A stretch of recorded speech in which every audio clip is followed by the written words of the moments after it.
We started talking to my teacher, and I was like, what is going on? This makes absolutely no sense. He's like, calm down. He didn't really explain it to me. I had to keep on learning in order to. I went viral yet again, which means that I get in the face of people who just don't care about what I have to talk about or have different opinions. And when I tell you that I've never realized how complex and diverse we are as a people, I knew, but I didn't know. I didn't know like the reasons behind why people think differently. Because you have to understand that my background is very different. So the way that I grew up, I came to the US when I was 10 and I found Islam by myself. So this idea of group thinking, right? Other people like literally telling me what to do every 5 seconds or like watching my movement is such a strange thing to me. I learned independently or through scholars. I know this stuff because it's knowledge. I don't know this stuff because somebody has been saying somebody, like I'm not playing telephone. So this is really odd to me. But more importantly now is that I've learned from the source. So when I hear certain things, it just apparently triggers me. So, we had to turn off the comment section. And one thing I had to realize is that this is an algorithm thing. Like it's pushing this content because more people are sharing it. But more importantly, the fact, which is crazy from a content creator point of view, is that if I created a video like a month ago, it has died down and now there are people commenting on it. Like it's insane. People have access to you and your content and to the comment section 24/7. But if you think about it, like in the olden days, what happens? You go to a lecture, you go to an event, there is this degree of separation.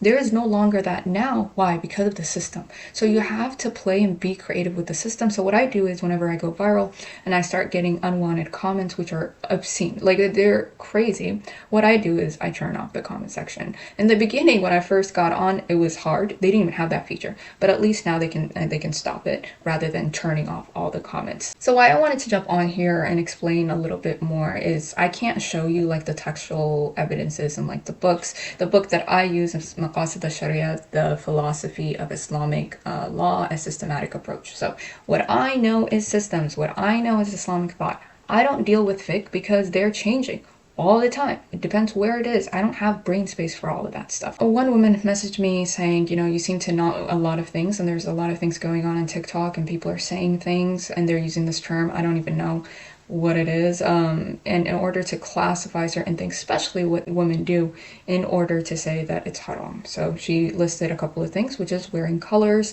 wearing nail polish, which we understand, perfume, which I understand, wearing colors, and wearing pants, and all of that. That was really interesting, especially because if you understood the history of pants, it's a South Asian thing. So the Hanafi madhab wears pants. Have you seen like Indian women, Pakistani women, they wear pants with long over it. And then we have a huge Hanafi madhab population in the United States. So that's kind of why you see that here. But you need to understand history. But one of the things was, I was like, okay, let me talk about, color. That one I know for sure because I've left this country. I've traveled. I've been around the world. I see Muslims around the world. And it's so easy if you live in your little, town. And I'm not even going about, like the Middle East, but even in Africa. So when I went to Ethiopia, like I had one of the hardest times because I didn't realize, I didn't know this stuff. And I was studying at that time in which, I grew up in a predominantly Hanafi madhab location. So wearing pants, a non-issue. But when I went to Ethiopia and, they're like, okay, you wear pants, that's more secular. They cannot understand that. But when I was wearing pants with extremely long over thing, that's what the Hanafi said, then they just didn't get it. They were like mortified. And because I don't have that cultural background, like I said, my history is different, then I didn't realize. And I came back and I literally started talking to my teacher and I was like, what is going on? This makes absolutely no sense. He's like, calm down. He didn't really explain it to me. I had to keep on learning in order to know. But he was like, when I went to Indonesia, I wore a straw hat and they told me I couldn't have that in the masjid. And he said, what's the difference between a kufi and this? Yeah. So it can get wild at a certain point, but it's just important to know the lines. But really what I got triggered and I just had to like do this report. It was a woman saying, women shouldn't wear color so long as it's not attractive. I'm sorry. Do y'all get what this means? This one got me because who decides what's attractive?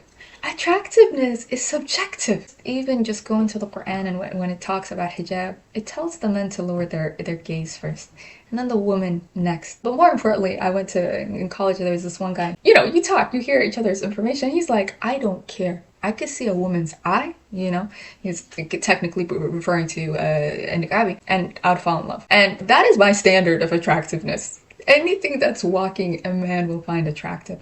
But again, this is a systematic issue. We need to learn the lines, right? The lines between Sharia, what is talked about by the Prophet ﷺ, as well as the Quran, and then the human condition. The human condition, I am telling you, it doesn't matter. Like, y'all need to understand this. It doesn't matter. You are human first in the sense, don't get mad now, in the sense that you have your nafs and you have the waswas. Anything, eating, can even be haram for you. Does this make sense? Where you're eating so much food that you're overweight. Even eating is a problem. Reading is a problem. Walking to the wrong place. Anything can become a bad thing.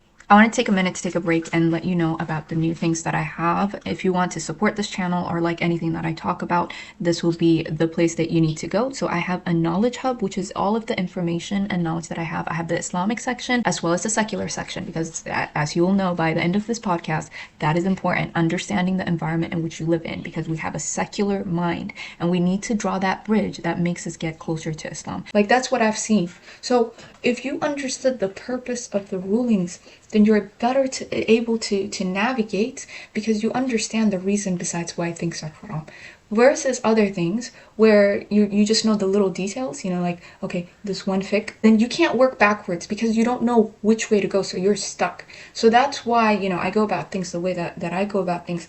And wallahi, like, with my intention right now is I just want to expand the mind and just make you feel better, because my background is that I've seen so many Muslims suffering because they've been pushed in a corner. That's the whole thing about this podcast. You've been pushed in a corner and you think that it is Islam, even though, yes, and she's accurate. I'm not saying, like, whatever.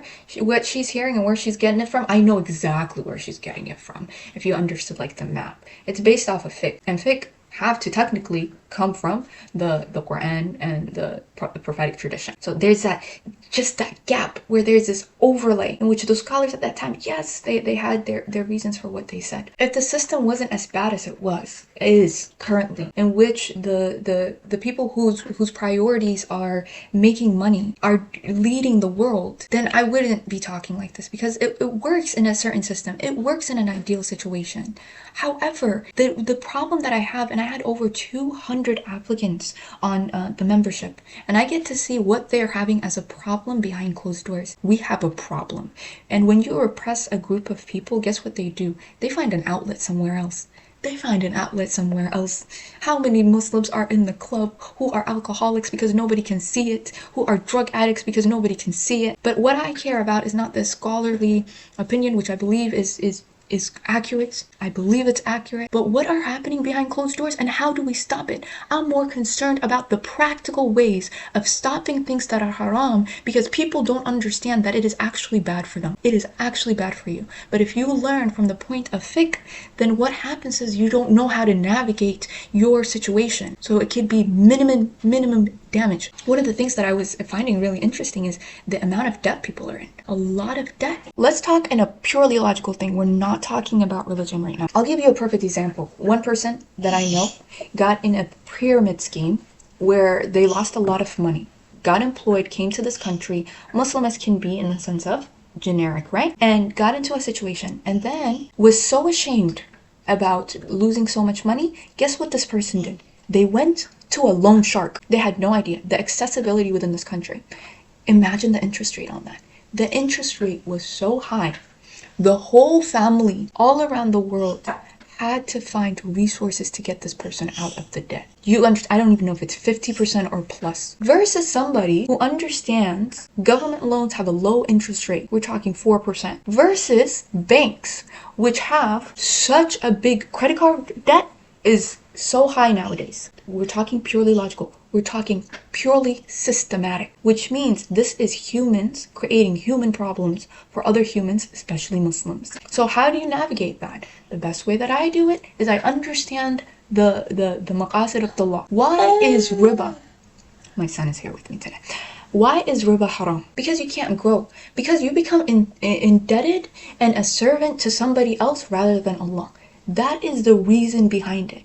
But if you don't understand the big picture, this happens. Okay? So many other things. Music, other things like that.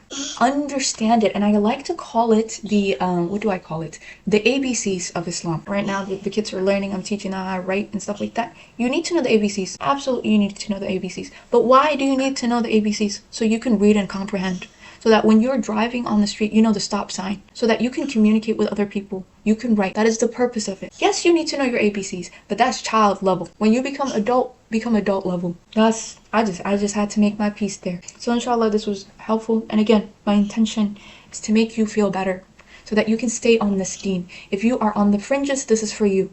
If you're not on the fringes, I don't think you should be listening to me, right? And then you have to understand the human condition. Humans are humans first. Waswas will always come in. He's like a fox.